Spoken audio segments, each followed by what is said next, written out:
Hoping to gather information about a potential conspiracy, Paul invites Edric into the reception room for a conversation.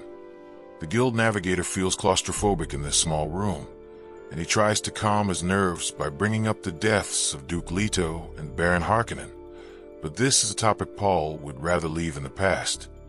Sightale is also there, and even though he is pretending to be just a simple attendant, the Emperor can see in his eyes something that betrays his true purpose. Changing the subject, Edric seems satisfied that Chaney enjoyed the performance of the face dancers, an imitation act performed in the Great Hall as an entertainment gift from the guild. Paul responds with skepticism, struggling to find value in such gifts, especially when the Gola gifted to him admitted that his purpose is to destroy the Emperor. Just then, Stilgar enters the room, and he immediately signals the guards to be sharp. Paul tells him to calm down, and then orders him to move the guild ambassador's gas tank closer. Edric is playing dumb, wondering how someone could ever hope to destroy a god, but interestingly, he also questions whether a mortal could take on such a role without consequences. Deep inside, Paul actually agrees with him, but his prescient visions showed him that the alternatives could be much worse. Using his Mentat computational awareness, which lasts no more than 3 seconds, he realizes that the Bene Gesserit and the Tleilaxu might be working with the guild.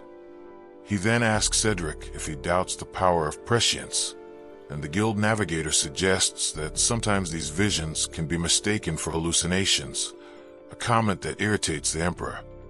Sensing the rising tension, Stilgar inches closer. The guild navigator tries to de-escalate the situation and remarks that people always expect the worst from those who wield the power.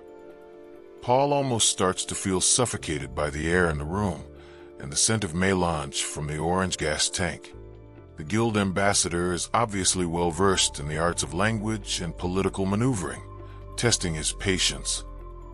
He asks Edric if he is implying that the Khazarit is spreading lies, just to keep him in power. Stilgar grips the crysknife beneath his robe, saying that they had executed men for less, but Paul tells him to stand down and remain vigilant. With every response he gives, it seems like Edric tries to trigger the Emperor more and more. At some point, Paul even wonders if he tries to get himself killed for some unknown reason.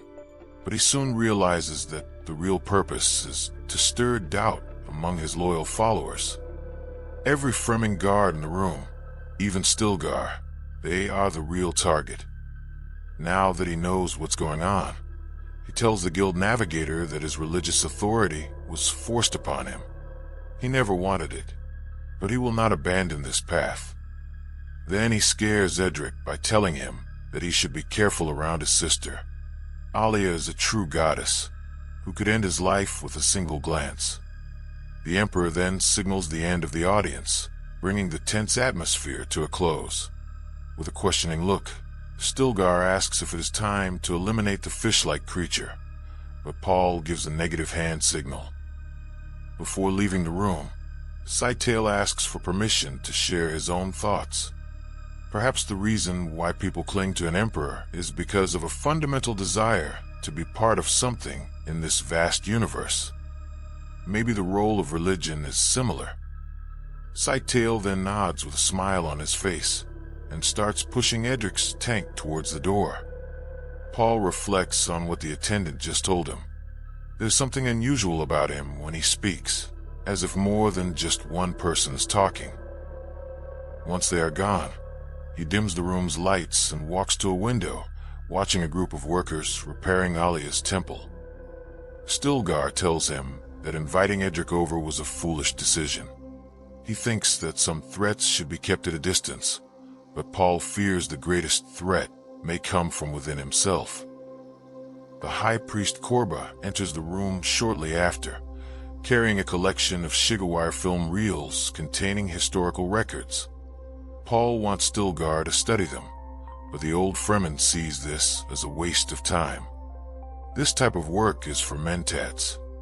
He already knows every planet conquered by the Jihad, and everything he needs to know about the Imperium. Paul, however, wants him to learn about the golden age of planet Earth, and Korba mentions he also brought a scanning device to help search for specific data. Genghis Khan and Hitler, names that Stilgar had never heard before, killed millions of people in ancient times, but even their atrocities pale in comparison to the 61 billion killed in the name of Muad'Dib. A total of 40 religions were wiped out and replaced with the fanaticism created around him. There's a widespread belief that those victories had led countless followers into the light, but they were actually led into darkness. Korba and Stilgar argue that Muad'Dib is all-powerful, but Paul wonders if the legions of Fremen are even aware that they are the ones who are truly in control. Korba then puts the reels on the table, assuring Paul that Alia is handling the guild's reception while Cheney watches from a hidden place. She suspects that some Sardaukar agents may have infiltrated the guild entourage.